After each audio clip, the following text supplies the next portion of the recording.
Hello students, welcome to the Agnees online classes. और आज की क्लास में हम आगे बढ़ाएंगे क्लास 12th मैक्रो इकोनॉमिक्स का chapter income determination and multiplier. So students, जैसे कि आप जानते हैं कि हमने इनकम डिटर्मिनेशन का टॉपिक अब तक ख़त्म कर लिया है। जितना भी इनकम डिटर्मिनेशन में हमने एडी अप्रोच, एडीएएस अप्रोच और सेविंग एंड इन्वेस्टमेंट अप्रोच से अच्छे से पढ़ लिया है। अब हम मल्टीप्लायर वाला जो पार्ट है इस चैप्टर का वो शुरू करेंगे स्टूडेंट्स।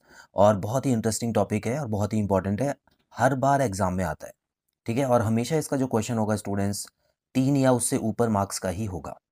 तो आइए देखते हैं मल्टीप्लायर इसको क्यों कहा जाता है और इसमें कौन कौन से टॉपिक्स आते हैं। तो स्टूडेंट्स, बेसिकली यहाँ पर मल्टीप्लायर की फुल फॉर्म जो है वो है इन्वेस्टमेंट मल्टीप्लायर। और आज हम इसका इंट्रोडक्शन करने वाले हैं। सो इसको इन्वेस्टमेंट मल्टीप्लायर क्यों कहा जाता है, देखिए पहले हम शॉर्ट में समझेंगे, उसके बाद जो नोट्स हैं उस पर नज़र डालेंगे। स्टूडेंट्स देखिए, जो केन्स हैं उनका मानना है कि किसी भी इकोनॉमी में अगर किसी कितनी भी तरह की मतलब कैसी भी इन्वेस्टमेंट की जाए, ठीक है, किसी भी फील्ड में आप इन्वेस्टमेंट कर दें स्टूडेंट्स, तो ऐसा माना गया है कि इस इन्वेस्टमेंट को करने के बाद जाहिर सी बात है इनकम बढ़ेगी, तभी तो इन्वेस्टमेंट करते हैं। तो इन्वेस्टमेंट करने के बाद जो इनकम बढ़ती है, ठीक है, इंक्रीज इन इनकम, तो वो जो होता है स्टूडेंट्स, वो कई गुना इनकम बढ़ती है। ठीक है, ऐसा नहीं है कि जितनी इन्वेस्टमेंट की उससे जैसे 100 की आपने इन्वेस्टमेंट की तो 120 से इनकम बढ़ जाएगी। ठीक है, या आपने 1000 रुपीज़ की इन्वेस्टमेंट की तो 1500 से इनकम बढ़ जाएगी। तो ये थोड़ा बहुत इनकम बढ़ने का सिलसिला नहीं होता स्टूडेंट्स, इसमें टाइम्स होता है। अब जैसे कि आपने 100 रुपये की इन्वेस्टमेंट की तो हो सकता है कि इनकम बढ़ जाए 500 करोड़ से। ठीक है, 100 करोड़ की इन्वेस्टमेंट थी तो 500 करोड़ से इनकम बढ़ जाए, तो ये देखिए सीधा 5 गुना हो गई इनकम। तो ऐसा क्या होता है कि थोड़ी सी इन्वेस्टमेंट से भी इनकम बढ़ जाती है। तो स्टूडेंट्स, एज आपको एक इकोनॉमी पूरा सोच के चलना पड़ेगा, इसमें पूरे देश के बारे में एक बार में सोच के चलना पड़ेगा, क्योंकि इंडिविजुअल जो होता है, इंडिविजुअल के हिसाब से सोचेंगे तो ये टॉपिक उतना क्लियर नहीं होगा। अभी हम देश के हिसाब से सोचेंगे। और यहाँ पे एक और इम्पॉर्टेंट बहुत पॉइंट है स्टूडेंट्स, उसको याद रखिएगा हमेशा, कि एक इंसान का जो खर्चा होता है वो दूसरे इंसान की इनकम होती है। ठीक है, ये मान के चलेंगे हम लोग। अब जब ऐसा होगा तो देश के हिसाब से क्या सोचा जाएगा इसमें, कि पैसा तो देश में ही रहा ना फिर।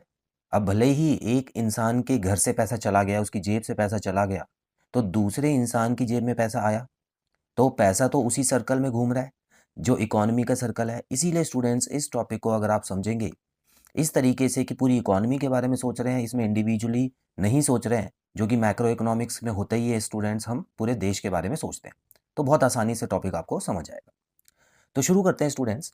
तो इन्वेस्टमेंट मल्टीप्लायर में सबसे पहले यहाँ पर आप देखें, लिखा है Keynes believe that an initial increment in investment, कुछ भी आप इनिशियल इन्वेस्टमेंट अगर आप करते हैं तो it increases the final income by many times. तो फाइनल इनकम जो होती है वो कई गुना बढ़ जाती है। ठीक है, तो इन्वेस्टमेंट से अगर आप कंपेयर करेंगे तो कई गुना फाइनल इनकम बढ़ जाएगी। तो स्टूडेंट्स, अगर हम शॉर्ट में इसको देखें तो यहाँ पर इसका जो फॉर्मूला बनता है वो क्या बनता है, देखिए ये इस तरीके का फॉर्मूला बनता है। देखिए हम किससे कंपेयर कर रहे हैं, चेंज इन इन्वेस्टमेंट, हमने कुछ पैसा लगाया और उसकी वजह से जो इनकम बदली है उसको हम बोलेंगे चेंज इन नेशनल इनकम, जो कि वाई से डिनोट किया जाता है। तो यही होता है स्टूडेंट्स मल्टीप्लायर, और मल्टीप्लायर को के से डिनोट किया जाता है ज़्यादातर। ठीक है, इसको भी याद रखिएगा, कई बुक्स में ये के से होता है, तो इसका मतलब है ये इन्वेस्टमेंट मल्टीप्लायर। तो बस यही फॉर्मूला है इसका, इससे आपको कॉन्सेप्ट अच्छे से क्लियर हो जाएगा। आगे बढ़ें। Multiplier explains how many times the income increases as a result of an increase in the investment। तो आप देख सकते हैं स्टूडेंट्स, वही पॉइंट लिखा हुआ है, जैसे ही आप इन्वेस्टमेंट इंक्रीज करेंगे तो इनकम कितने गुना बढ़ती है, इसी को समझाने इसी समझने के बात को हम मल्टीप्लायर कहते हैं, इसी टॉपिक को हम मल्टीप्लायर कहते हैं। आई होप ये चीज़ क्लियर है स्टूडेंट्स। एक और चीज़ आपको समझनी है स्टूडेंट्स, यहाँ पर एमपीसी का भी नाम ज़रूर आएगा इस टॉपिक में। अब ये एमपीसी का क्या रोल है यहाँ पे, हालांकि इस पे मैंने पूरी वीडियो बनाई है, लेकिन फिर भी मैं आपको बता देता हूँ स्टूडेंट्स। देखिए होता क्या है कि जब किसी की भी इनकम बढ़ती है तो उसके कंजम्पशन भी बढ़ते हैं।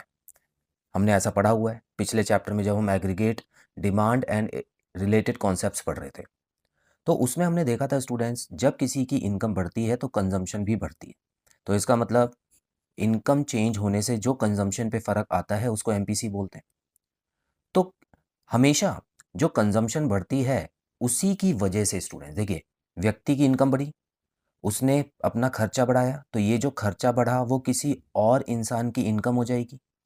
और जिस इंसान की इनकम हुई, मान लेते हैं वो सेकंड आदमी था, ठीक है, तो जो सेकंड पर्सन है उसकी जो इनकम हुई है वो भी एमपीसी उसकी होगी, मतलब वो भी खर्चा बढ़ाएगा अपना, वो भी कहीं और जाएगा खर्च करने, तो वहाँ पे तीसरे इंसान की इनकम हो जाएगी।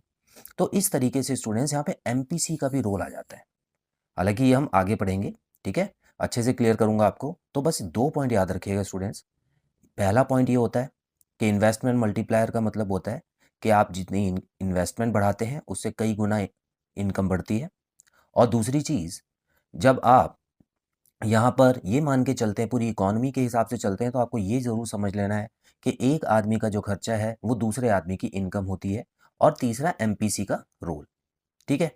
तो चलिए लास्ट पॉइंट भी पढ़ लेते हैं, उसके बाद हमारा इंट्रोडक्शन खत्म हो जाएगा, फिर हम अगले वीडियोस में और अच्छे से इसको करेंगे।